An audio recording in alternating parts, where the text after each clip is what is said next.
How many tracks? This has IKYK, that's the title of my album, and it has 8 songs. 8 songs. What's the meaning of IKYK? It's called I Know, You Know. Ah, very Gen Z. Super. Super Gen Z. I know you know, IKYK. Ang alam ko lang LMK. Ano yun? Let me know. Sorry, yun lang. Let me know. BRB, be right back. DTH. Yung ano pala, yung amp, hindi pala yun. Akala ko yung amp, parang something lang, amp, hindi pala. May meaning pala yung amp. Oo. Actually, hindi ko dun alam Nabasa yun, ko may DJ meaning Jel. pala yung amp. Yes, hindi pala siya yung amp, yung ganun-ganun lang na reaction. Bakit IKYK? I know you know. Is this a song for someone na parang naging inspiration mo, ganyan? Nakikinig si Mami Flor. Nakikinig si Mami Flor. Ano ba yan? Kanisha, sagot. Nag-choke ako doon. Napaganon ka, di ba? Parang, like, oh my God, diniretso ni nasasagot ka DJ dito. Jaiho ang mga katagang someone that inspire you, di ba? Mga ganyan. Well, yes, dun sa album ko, with all the 8 songs, I do have inspirations. Not necessarily like a As significant. someone, yeah. Not necessarily as someone. Pero pwede na rin. Ay, Mami Flor, dalagan-dalaga na si Kanisha. Natawa ka ng DJ. Nag-blush na ako. Parang nahiya na ako. Nakikita ka ng nanay mo ngayon nasa screen. Okay. How young are you? I'm 24.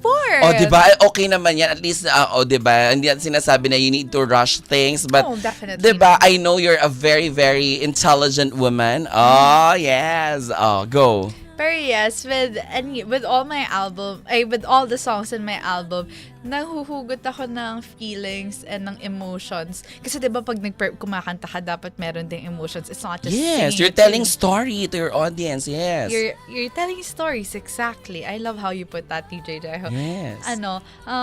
Kumukuha ako ng inspiration in different aspects of my life, like Love, friendship, like for family, inspiration. Yes. So, I know you know, if I were to ask you, like, I'm listening while I'm inside a car, ganyan. Para kung ako yon, para kanino yon, ganyan. Parang, it's for someone that crush ko, ganon.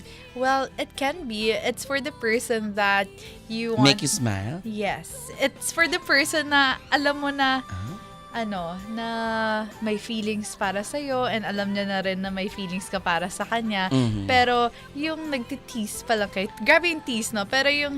In other words, landian. Sorry, Yes. Di ba, landian pala? Parang kilig-kilig landian. Yeah, parang teeny-teeny bopper thing. Ganyan. Oh, sorry I'll go I'll dig deep. Diretso na natin. Yes, I'll dig deep na, diba? Siyempre naman, interview naman na ito, diba? Gusto ko malaman, diba? Nagkaroon ka na ba ng experience like into a relationship? Nagka-jowa na ba? Or, siyempre diba 24? Ako gusto ko malaman kasi it's hard na mag-tell ka ng stories through your song kung ikaw mismo hindi mo pa siya talagang personal na experience.